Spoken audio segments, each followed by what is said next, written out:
Бишкекте кафе өрттөнүп, милиция тергөө башталганын билдирди. Борбор каланын 1-май районундагы Тоолок Молдо менен Киев көчөлөрүнүн кесилишинде кафеден өрт чыккан. Бул тууралуу УКМдин басма сөз кызматы кабарлады. Өрт өчүрүүгө саат 8:30да 1-май райондук номер 4 өзгөчө кырдаалдар башкармалыгынан 2 көчүрмөнү эсеп тартылган. Тилси жоону өчүрүүгө кошумча саат 8:30да Сверлов райондук номер 3 өзгөчө кырдаалдар башкармалыгынан дагы 1 көчүрмөн эсеп жөнөтүлдү. Жалпысынан 3 көчүрмөн эсеп жана штаб жеринде иштеп жатат деп айтылат маалыматта. Алдын ала маалыматтарга караганда аталган даректе парк кафеси жайгашкан. Азырынча кырсыктын эмнеден чыкканы айтыла элек. Кафенин имаратында чыккан өрткө байланыштуу тергөөгө чейинки текшерүү иштери башталды. Имараттын аймагын милиция кызматкерлери курчоого алышканын 1-май райондук ички иштер башкармалыгынын басма сөз кызматы билдирген. Буга чейин өзгөчө кырдаалдар министрлиги соңку сутка ичинде өлкө аймагында 8 өрт кырсыгы катталганын маалымдаган эле. Аны өчүрүүгө 8 көчүрмөн эсеп тартылган. Ош облусунда 2, Чүй облусунда 1, Жалал Абад облусунда 1, Ысык Көл облусунда 2, Нарын облусунда 2. Булак Ош ТВ.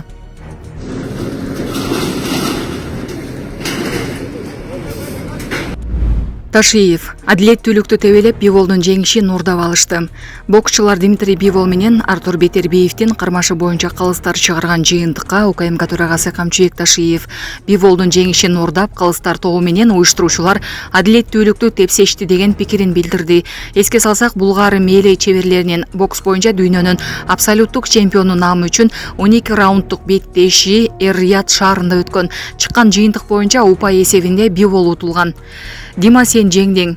Биволдун жеңишин уурдап алышты. Калыстар тобу менен уюштуруучулар адилеттүүлүктү тепсеп салышты. Алар ал тургай адилеттүүлүктүн баасын. Урматтуу Москва шаарындагы мекендештер, Умбем клиникасы төмөнкү кызматтарды сунуштайбыз. Педиатр, гинекология, стоматология, неврология, хирургия, кардиология, лор, УЗИ жана башка. Андан тышкары массаж жана бардык лабораториялык анализдер. Толук маалымат +7 925 103 22 77. Биздин дарек Москва шаары, метро Нахимовский проспект, Сивашская 7, корпус 2. Сиздин ден соолугуңуз биздин камкордук. Түшүнбөй жатат деп жазган Ташиев соц тармактагы баракчасына.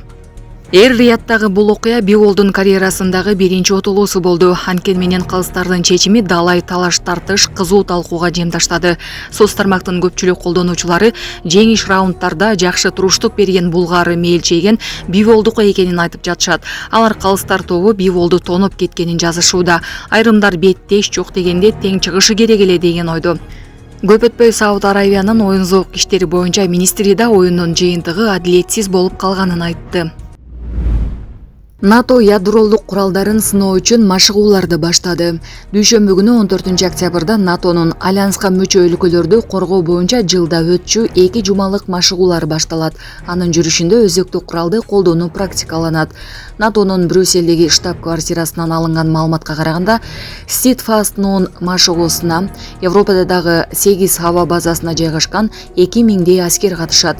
Ага маневрларына 60тан ашык учак, анын ичинде Европада жайгаштырылган америкалык ядролук бомбаларды алып жүрүүгө жөндөмдүү заманбап истребительдер, алыска аралыкка учуучу бомбалоочу учактар, ошондой эле байкоочу жана май куюучу учактар катышат. Бул тууралуу немистердин DV агенттиги жазды. Быйылкы жылы маневрлер Бельгиядагы жана Голландиядагы авиабазаларда, ошондой эле Түндүк деңиздин үстүндө Улуу Британиянын жана Даниянын аба мейкиндигинде өткөрүлөт. Аскердик машыгууга НАТОнун 13 өлкөсүнүн, анын ичинде Германиянын учактары катышат. Мырзахматов кошомат кылса да кусуп мыш болду. Ушундай эки аяктуулардан Кудай сактасын. Жаналекетке түшө бийликти мактап болушунча жагалданып, эт бетинен кетип аткан Мелис Мырзахматовдун базары, гектарлаган жери мамлекетке өткөнү кабарланды. Кошомат кылсам эле байлыгым сакталып калат деп ойлогонбу. Бийлик өөлдөрү мындай жагымсыз адамдардан улак турушу керек. Мактап жатып жарга түрткөндөрдү канча көрдүк. Кыскасы, Мырзахматов канчалык жагымпоздуктун мастер-классын көргөзсө да, башка жегендей болуп, байлыктарынын чет бучагын гана тарттырып ийди. Атайын кызмат жакшылап иликтесе дагы катылып калган далай үй мүлкү, байлыктары, жерлери ачыкталабы? Мамлекеттин эсебинен көпкө айлангандар эч качан көмүскөдө калбашы керек. Азия Ньюс гезити Булак Арыбаки. Чет өлкөлөрдө оор абалда калган 22 кыргызстандык мекенине кайтарылды. Өткөн айда Бириккен Араб Эмиратында, Казакстанда, Кытайда, Орусияда, Өзбекстанда жана Украинада оор шартта калган 22 кыргызстандык жаран мекенине кайтарылды. Бул тууралуу Тышкы иштер министрлиги сентябрь айындагы чет мамлекеттердеги кыргыз элчиликтердин дипломатиялык өкүлчүлүктөрдүн иши тууралуу маалымат берип жатып билдирди. Бирок алардын жагдайы тууралуу кеңири маалымат тараткан жок. Тышкы иштер министрлигинин кабарлашынча, өткөн айда Орусиянын бир катар аймактарында, Кытайда жана БАИде абактарда отурган 23 кыргызстандык менен жолугушуу болду. Чет мамлекеттерде каза тапкан 10 кишинин сөөгүн Кыргызстанга алып келүүгө жардам берилди. Сентябрда Кыргызстандык 1457 жаранга консультациялык укуктук жардам көрсөтүлдү. Кыргыз жарандары катышкан кырсык болгон жерлерге чет мамлекеттердин укук коргоо жана сот органдарына 98 консулдук сапарлар уюштурулду деп жазылган маалыматта. Расмий маалыматка ылайык, чет өлкөлөрдө миграцияда жүргөн кыргызстандыктардын саны 2024-жылдын 1-кварталында 655 миң кишини түзгөн. Алардын 400 миңден көбү Орусияда. Булак Азаттык. Казакстанда бычакталган 16 жаштагы өспүрүм шаарга улуттук гвардия киргизилди. 16 жаштагы өспүрүмдүн өлүмүнөн кийин Казакстандын Талгар шаарынын көчөлөрүндө улуттук гвардия патруль жүргүзүлө баштады. Бул тууралуу РИА Новости жазды. Маалыматка ылайык көрүлгөн чаралар коомдук тартипти жана коопсуздукту камсыздоого багытталган. 4-октябрга караган түнү Талгарда 16 жаштагы өспүрүм атасынын көзүнчө өлтүрүлгөн. Маалыматтар боюнча топ киши маркумдун атасынын дүкөнүнөн сыр алып төлөбөй коюшкан. Дүкөнүн кожоюну менен кардарлардын ортосунда чырчыгып, өспүрүм атасына болушкан. Мушташ учурунда өспүрүмдүн жүрөк, өпкө тушуна бычак сайышкан. Бала ата-энесинин көзүнчө үзүлгөн. Маркумдун атасы шектүүлөр бычак, мылтык менен куралданганын жана 13 киши болгонун айткан.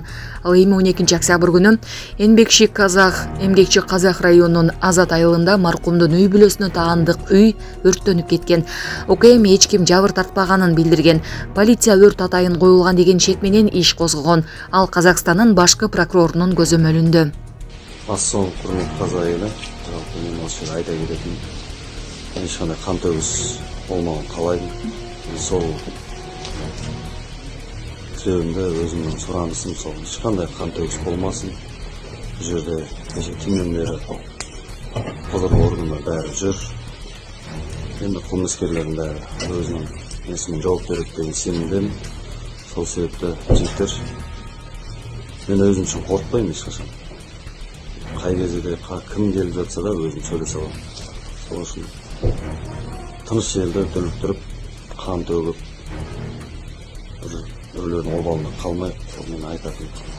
Жоғарыдағы кісілерге де айтатын осы, мен ешқандай қан төгіс болған қаламаймын.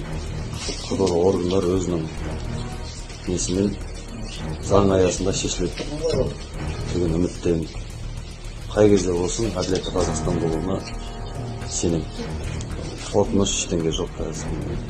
Ол елдің бәрі қорқты, бүйтті деген әңгіме болмасын. Бірақ біз даладан келген жау жоқ.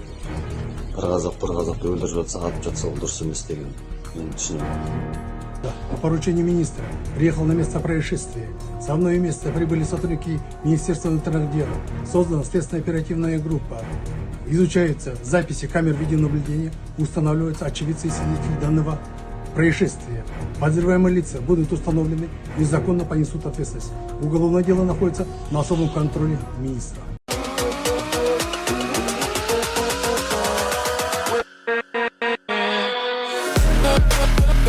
Yeah.